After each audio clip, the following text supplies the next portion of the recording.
Welcome everyone, स्वागत है आप सभी का हमारे YouTube चैनल Q&A हंटर में विथ विश्वजीत सर। चलिए शुरू करते हैं आज का सेशन। आगे आने वाले एग्जामिनेशंस जैसे आपके IBPS क्लर्क हो गए या फिर RRB के क्लर्क हैं, अगर आप ये एग्जामिनेशंस दे रहे हैं तो ये एग्जामिनेशंस देने से पहले इस वाले क्लास को जरूर एक बार कंप्लीट देख लीजिएगा, ताकि एग्जामिनेशंस में आपके 5 मार्क्स कहीं नहीं जाने वाले। जी हाँ, हम लोग डिस्कस करेंगे इस वाले क्लास में इनइक्वालिटी चैप्टर के बारे में।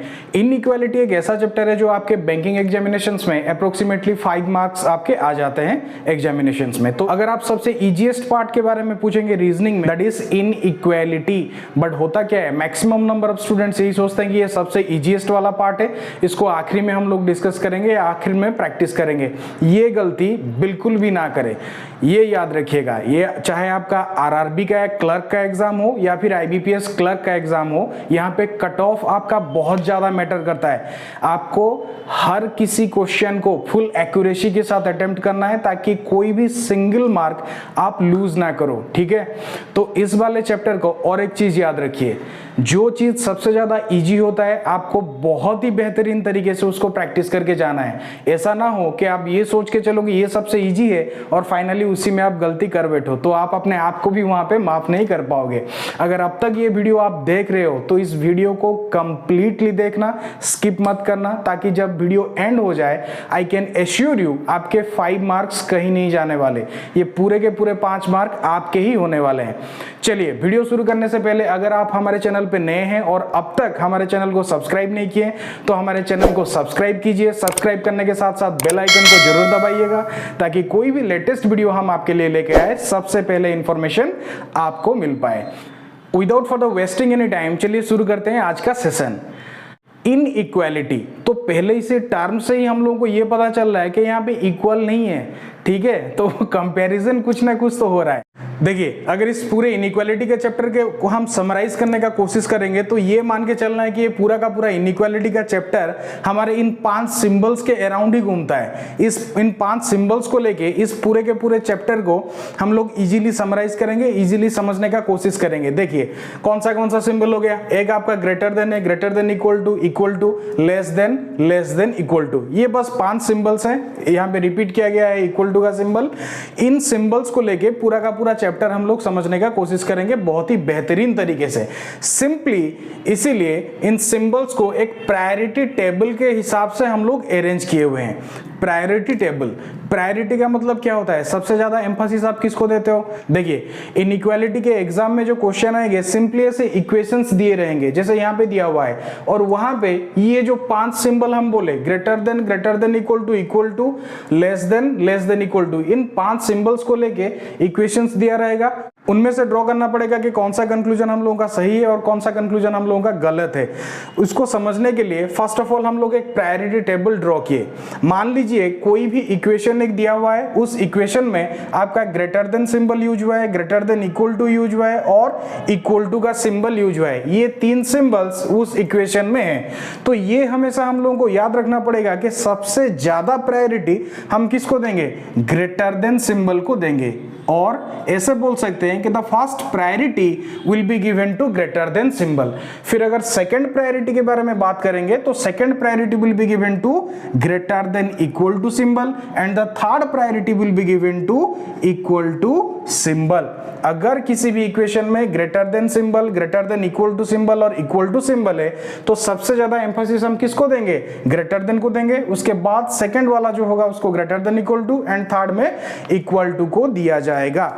ठीक उसी तरीके से अगर किसी इक्वेशन में आपका लेस देन सिंबल है, less than equal to symbol है और इक्वल टू सिंबल यूज हुआ है तो वहां पे भी आपको याद रखना है the first priority will be given to less than symbol, second priority हम लोग देंगे less than equal to symbol को और थर्ड प्रायोरिटी जो होगा वो हम किसको देंगे, इक्वल टू सिंबल को देंगे। अब चलिए ये जो प्रायोरिटी के बारे में हम लोग बात किए उसको प्रैक्टिकली कैसे इंप्लीमेंट करना है इन क्वेश्चंस पे ट्राई करके देखते हैं। देखिए इस वाले क्वेश्चन में दिया हुआ है A greater than B greater than equal to C is equal to D.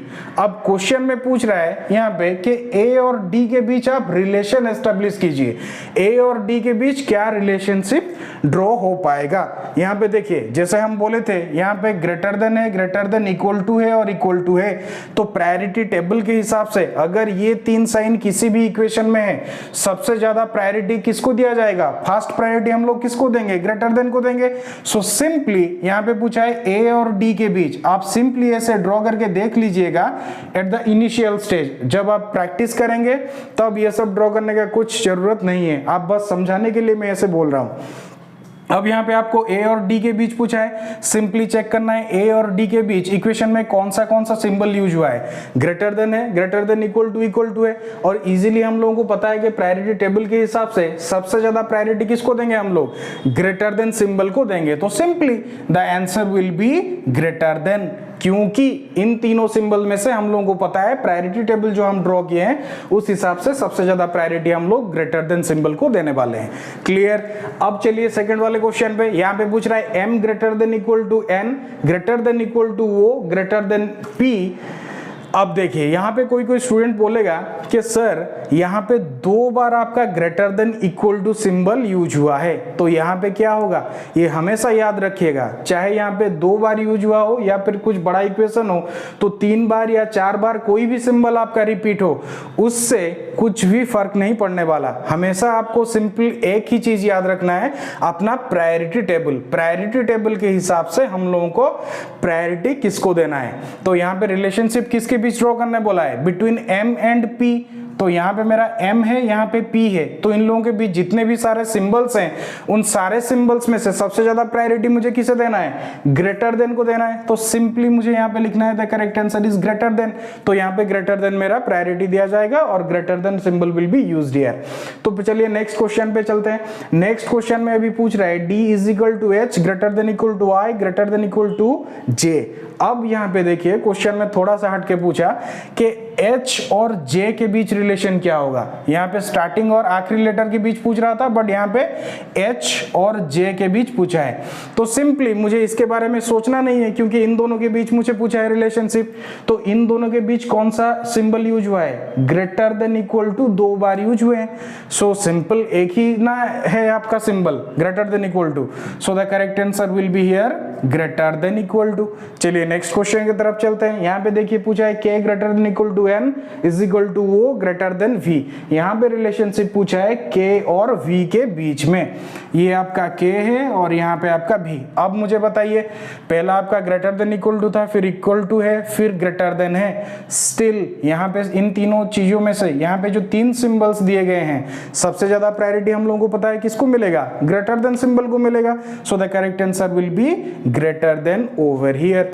उसी हिसाब से मैं अगर आपसे पूछूं, मान लीजिए इसी वाले इक्वेशन में यहाँ पे आपको a और d के बारे में पूछा है, अगर आपको पूछता अभी b और d के बीच क्या रिलेशन है, तो आपका आंसर क्या होता, b और d के बीच बताइए मुझे। देखिए b और d के बीच कौन से 2 सिंबल्स हैं, ग्रेटर देन इक्वल टू है और इक्वल टू है।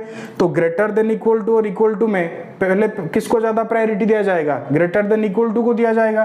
तो सिंपली यहाँ पे हम लोग क्या लिख सकते हैं, greater than equal to. I hope ये वाला कॉन्सेप्ट आप अच्छी तरीके से समझ पाए होंगे। देखिए अब चलते हैं इन वाले एग्जांपल्स को देखेंगे। अभी इस इक्वेशन में पूछा है p less than q less than equal to r is equal to d।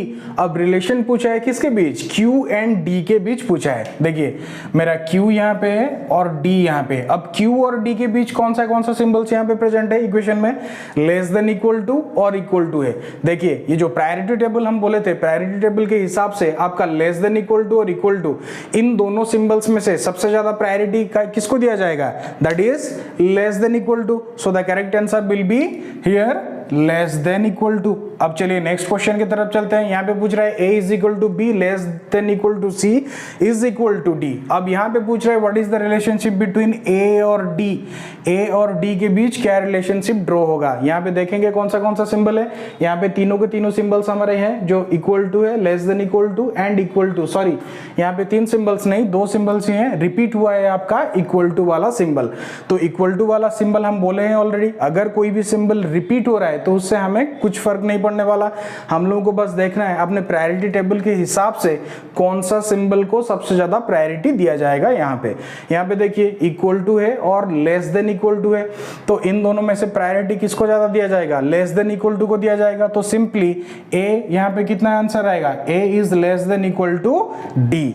अब चलिए नेक्स्ट वाले क्वेश्चन पे चलते हैं। यहाँ पे E less than equal to K, less than equal to L, less than W। अब पूछा है E और W के बीच रिलेशनशिप एस्टेब्लिश कीजिए। E और W के बीच कौन सा रिलेशनशिप आएगा? यहाँ पे लेस देन इक्वल टू 2 बार रिपीट हुआ है और लेस देन सिंबल है, still the priority will be given to less than symbol, क्योंकि प्रायोरिटी टेबल के हिसाब से हमें पता है सबसे ज्यादा the first priority will be given to less than symbol. अब चलते हैं नेक्स्ट वाले क्वेश्चन की तरफ। यहाँ पूछ रहा है V is equal to J less than A less than equal to D। अब रिलेशन किसके बीच एस्टेब्लिश करने पूछा है? Between D and J, J और D के बीच रिलेशन एस्टेब्लिश करना है। तो इन दोनों के बीच सिंबल कौन सा है? लेस देन का सिंबल है और लेस देन इक्वल टू का सिंबल है। तो लेस देन और लेस देन इक्वल टू, इन दोनों में से प्रायोरिटी किसको ज्यादा दिया जाएगा? लेस देन को दिया जाएगा। तो correct answer will be less. अगर इस तरीके का क्वेश्चन आपको एग्जामिनेशन में पूछ रहा है तो थोड़ा सा ध्यान दीजिएगा।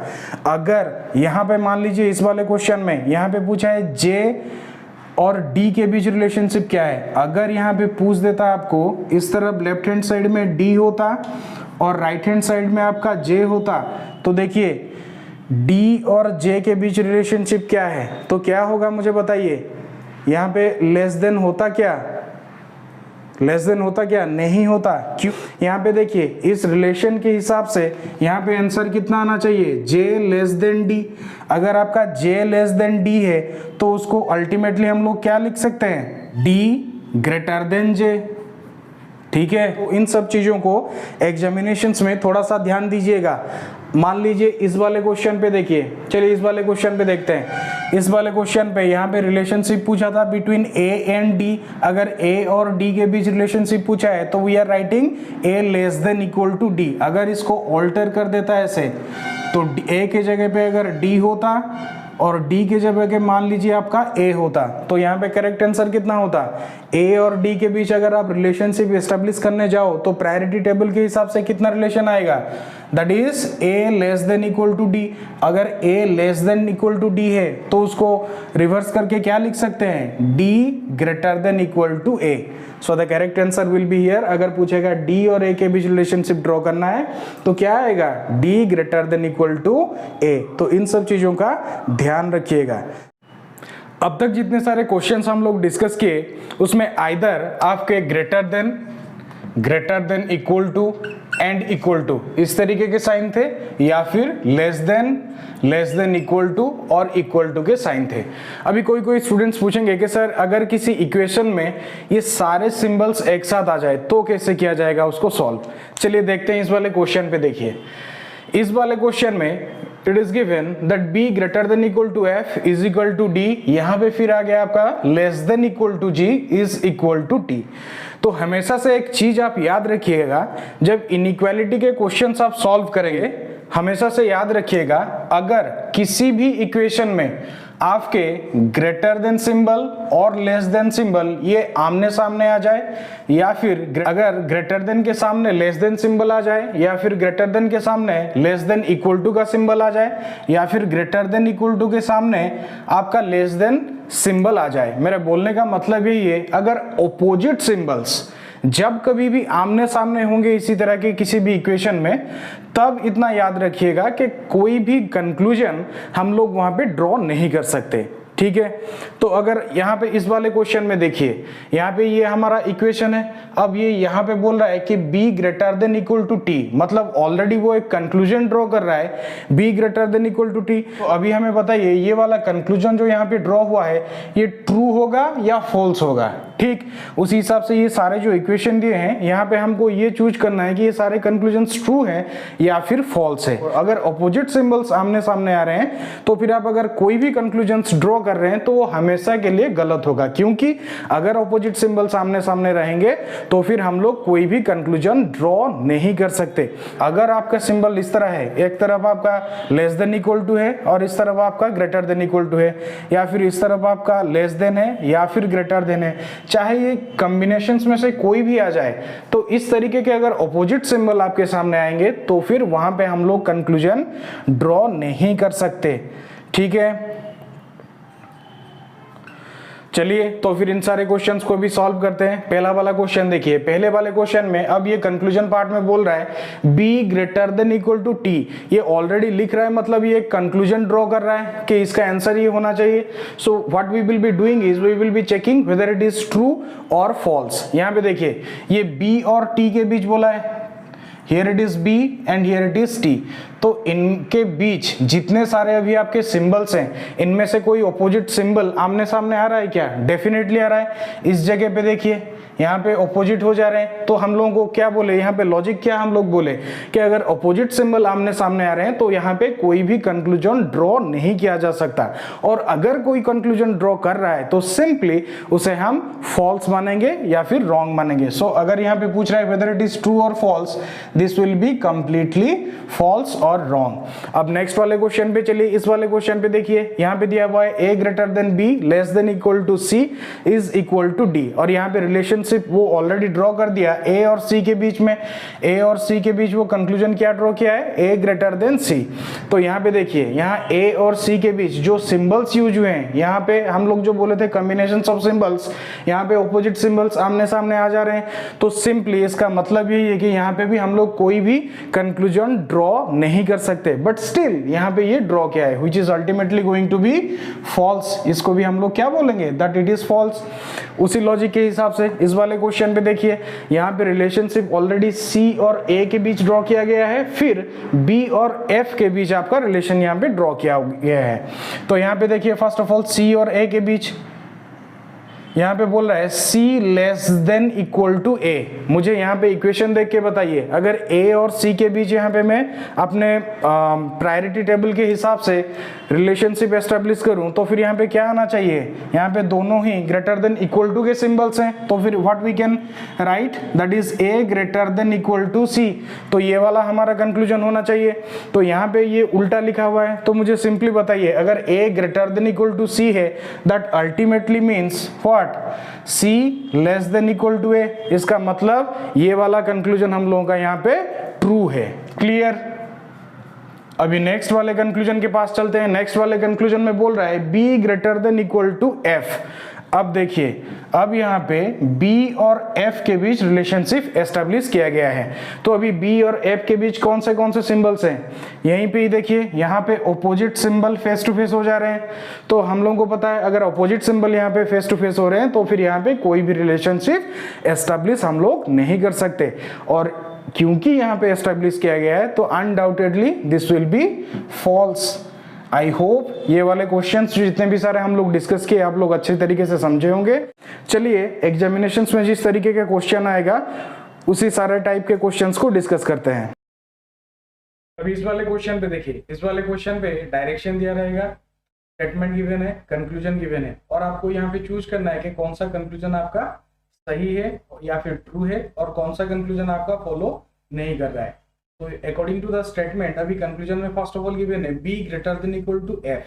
यहाँ पे स्टेटमेंट में देखिए गिवन है B greater than equal to C greater than D is equal to E greater than F is equal to G। तो first of all first conclusion में क्या गिवन है, B greater than equal to F। तो यहाँ पे देखिए first of all B और F के बीच हम लोगों का यहाँ पे रिलेशनशिप एस्टेब्लिश हुआ है। तो B और F के बीच जितने भी सारे हमारे यहाँ पे सिंबल्स गिवन है, according to the priority table किसको ज्यादा प्रेफरेंस मिलना चाहिए, ग्रेटर देन सिंबल को मिलना चाहिए। First of all greater than greater than equal to, then हम लोगों का इक्वल टू को प्रायोरिटी मिलता है, और यहाँ पे B और F के बीच ऑलरेडी हम लोगों का ग्रेटर देन वाला सिंबल एग्जिस्ट कर रहा है। तो according to the priority table यहाँ पे एक्चुअल रिलेशन क्या होना चाहिए, B greater than F, but यहाँ पे क्या गिवन है, B greater than equal to F, that is why ये वाला हमारा एब्सोल्युटली रॉन्ग हो जाएगा। अभी चलते हैं नेक्स्ट वाले हमारे कंक्लूजन के पास। नेक्स्ट वाले कंक्लूजन में गिवन है D और G के बीच, यहाँ पे देखिए here it is D and यहाँ पे आपका G है। तो D और G के बीच हम लोग का कौन सा सिंबल्स गिवन है, दो इक्वल टू साइन यहाँ पे गिवन है, ये एक और ये एक, और यहाँ पे हम लोगों का ग्रेटर देन सिंबल गिवन है। तो ग्रेटर देन सिंबल गिवन है क्योंकि, तो फिर यहाँ पे क्या होना चाहिए, प्रायोरिटी हम लोगों को D को मिलेगा, तो फिर यहाँ पे एक्चुअल में होना चाहिए D ग्रेटर देन G, और यहाँ पे क्या गिवन है D less than G, which is absolutely wrong. यहाँ पे गलत दिया हुआ है, तो ये वाला ट्रू नहीं है। तो इस हिसाब से अगर देखने जाए तो यहाँ से कौन सा कंक्लूजन हमारा फॉलो कर रहा है, ना कि कंक्लूजन 1 ना ही कंक्लूजन 2, दोनों ही फॉलो नहीं कर रहे हैं। तो यहाँ पे कौन सा ऑप्शन होगा हम लोगों का, that is option B, that is neither conclusion 1 nor conclusion 2 is true. I hope ये वाला क्वेश्चन आप अच्छी तरीके से समझ पाए हैं। हमारे वीडियोस को लाइक कीजिए, जितना हो सके उतना ज्यादा शेयर कीजिए। आप जब लाइक करते हो तो फिर ये एक मोटिवेशन देता है ताकि और भी बेहतरीन कंटेंट हम आप लोगों के लिए बना के लाएं। चलिए आगे बढ़ते हैं नेक्स्ट क्वेश्चन की तरफ। नेक्स्ट क्वेश्चन में ये देखिए गिवन है t less than equal to m less than equal to j is equal to q less than f is equal to s। और यहाँ पे फर्स्ट कंक्लूजन में रिलेशनशिप एस्टेब्लिश किया गया है q और t के बीच। यहाँ पे here it is t and here it is q। देखिए आप लोग को अच्छी तरीके से समझ में आए इसलिए मैं यहाँ से इतना सारा चीज ड्रॉ करके बता रहा हूँ, पर एक बार आप प्रैक्टिस अच्छी तरीके से कर लें फिर आपको ये सब ड्रॉ करने का कोई भी जरूरत नहीं है। आप डायरेक्टली ऐसे क्वेश्चन स्टेटमेंट को देख के ही इजीली बिना पेन या पेपर यूज किए आप डायरेक्टली सारे क्वेश्चंस को सॉल्व कर सकते हैं। तो पहले अच्छे से प्रैक्टिस कीजिएगा, प्रैक्टिस करने के बाद डायरेक्टली आप लोग ऐसे क्वेश्चन देख के ही सॉल्व कर पाएंगे। चलिए अभी टी और क्यू के बीच देखते हैं। तो यहाँ पे जितने भी सारे सिंबल्स गिवन है, एक लेस देन इक्वल टू का साइन गिवन है और एक इक्वल टू का साइन गिवन है। तो प्रायोरिटी टेबल के हिसाब से हमारा ज्यादा प्रायोरिटी किसको मिलना चाहिए, लेस देन इक्वल टू को। तो एक्चुअल रिलेशन क्या होता है, T less than equal to Q. But यहाँ पे देखिए क्या गिवन है, Q less than T, which is absolutely wrong. क्योंकि मान लीजिए यहाँ पे T less than equal to Q है, अगर आप इसको रिवर्स भी करके लिखोगे तो क्या आना चाहिए, Q greater than equal to T. But यहाँ पे क्या है, Q less than T given है, तो ये एब्सोल्युटली आप लोगों का रॉन्ग हो जाएगा। चलिए नेक्स्ट वाले कंक्लूजन के पास चलते हैं। नेक्स्ट वाले कंक्लूजन में गिवन है जे और एस को लेके। यहाँ पे देखिए जे एंड एस, जे और एस के बीच क्या सिंबल्स गिवन है, दो यहाँ पे इक्वल टू सिंबल्स गिवन है और एक लेस देन सिंबल गिवन है। तो प्रायोरिटी आपका लेस देन सिंबल को जाएगा। तो फिर एक्चुअल में रिलेशन क्या होना चाहिए, J less than S which is given here. तो फिर दिस इज एब्सोल्युटली करेक्ट, ये एकदम ही सही है। तो फिर यहाँ से हम लोग का कौन सा आंसर होगा, that is option 2, that is only conclusion 2 is true, correct. चलते हैं आगे वाले क्वेश्चन की तरफ, नेक्स्ट क्वेश्चन की तरफ चलते हैं। इस वाले क्वेश्चन में देखिए h greater than s greater than equal to f is equal to b less than equal to u less than equal to t। तो फर्स्ट यहाँ पे कंक्लूजन 1 में आपका रिलेशनशिप एस्टेब्लिश किया गया है u एंड f के बीच। यहाँ पे देखिए here it is f and here it is u। तो यहाँ पे इन दोनों के बीच बस दो ही सिंबल्स हैं, एक लेस देन इक्वल टू है और यहाँ पे एक इक्वल टू वाला सिंबल है। तो प्रायोरिटी ऑब्वियसली प्रायोरिटी टेबल के हिसाब से लेस देन इक्वल टू को जाएगा। तो करेक्ट रिलेशनशिप यहाँ पे क्या होता, f less than equal to u। But यहाँ पे क्या गिवन है, देखिए u greater than equal to f। अभी देखिए अगर मैं f less than equal to u को रिवर्स करके लिखूं तो अल्टीमेट मीनिंग तो वही आता है ना, u greater than equal to f which is absolutely correct. ये पूरा का पूरा आपका सही आ रहा है। चलिए नेक्स्ट कंक्लूजन के पास चलते हैं। नेक्स्ट कंक्लूजन में गिवन है s ग्रेटर देन t। यहाँ पे देखिए s और t के बीच आपका रिलेशनशिप एस्टेब्लिश हुआ है।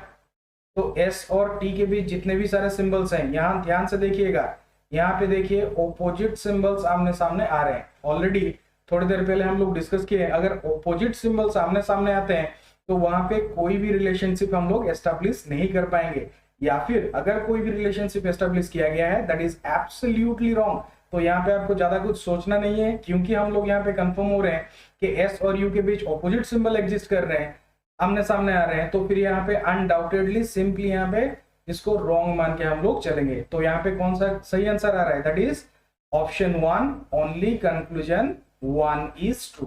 ठीक है, चलिए नेक्स्ट क्वेश्चन की तरफ चलते हैं। इन दिस क्वेश्चन देखिए b greater than equal to c greater than d less than equal to e less than equal to f less than g। और कंक्लूजन में फर्स्ट पार्ट में बोल रहा है b greater than equal to f। तो directly यहाँ पे देखिए b और f के बीच आपका रिलेशनशिप एस्टेब्लिश हुआ है। तो b और f के बीच यहाँ पे क्या हो रहा है, यहाँ पे देखिए ऑपोजिट सिंबल आपका एग्जिस्ट कर रहा है। जितने सारे पेयर्स हम बोले थे यहाँ पे सारे यही ऑपोजिट पेयर सब एग्जिस्ट कर रहे हैं आमने सामने। यहाँ पे कोई भी रिलेशन एस्टेब्लिश नहीं कर सकते हम लोग b और f के बीच। तो यहाँ पे जो फर्स्ट ऑफ ऑल गिवन है आपका b greater than equal to f, directly यहाँ पे बिना कुछ सोचे हम लोग लिख सकते हैं दिस इज एब्सोल्युटली रॉन्ग। अभी चलते हैं कंक्लूजन 2 के पास। कंक्लूजन 2 में देखिए d और g के बीच आपका रिलेशन एस्टेब्लिश किया गया है। देखिए यहाँ पे here it is d and here it is g। तो यहाँ पे जितने सारे सिंबल्स हैं आपका लेस देन इक्वल टू वाला सिंबल्स दो यहाँ पे गिवन है और एक लेस देन वाला सिंबल यहाँ पे गिवन है, तो पैरिटी टेबल के हिसाब से लेस देन को आपको फर्स्ट प्रायोरिटी मिलेगा। तो फिर यहाँ पे डायरेक्टली एक्चुअली रिलेशन एस्टेब्लिश क्या होता है, that is D less than G which is given here. तो here it is absolutely correct. I hope ये सारे क्वेश्चंस आपको अच्छी तरीके से समझ में आए होंगे। इनइक्वालिटी में इसी तरीके के क्वेश्चंस एग्जामिनेशंस में पूछे जाते हैं। इनइक्वालिटी का जो नेक्स्ट टाइप है आइदर और केस, इसके नेक्स्ट वाले वीडियो में हम डिस्कस करेंगे। आई होप ये सारे क्वेश्चंस आपको अच्छी तरीके से समझ में आए हैं। इसके नेक्स्ट वाले क्लास में हम लोग इनइक्वालिटी के आइदर और केस के बारे में डिस्कस करेंगे और किस तरीके के पैटर्न के questions bank PO and bank clerk सारे एग्जामिनेशंस में इनइक्वालिटी को लेके आते हैं। सारे चीज नेक्स्ट वाले क्लासेस में हम लोग डिस्कस करेंगे with more amount of questions. और भी अलग टाइप के क्वेश्चन सारे लाएंगे, कोडेड इनइक्वालिटी एंड आपके जो आइदर और केस है, सारी चीज नेक्स्ट क्लास में हम लोग डिस्कस करेंगे। अगर आपको हमारे वीडियोस पसंद आ रहे हैं तो हमारे वीडियोस को लाइक कीजिए, जितना हो सके उतना ज्यादा शेयर कीजिए ताकि दूसरे स्टूडेंट्स के पास भी पहुंच पाए, और हमारे चैनल क्यूएनए हंटर को सब्सक्राइब कीजिए। सब्सक्राइब करने के साथ साथ बेल आइकन को दबाना मत भूलिए ताकि कोई भी लेटेस्ट वीडियो हम लोग लेके आए सबसे पहले इंफॉर्मेशन आपको मिल पाए। Thank you everyone. Thank you all of you.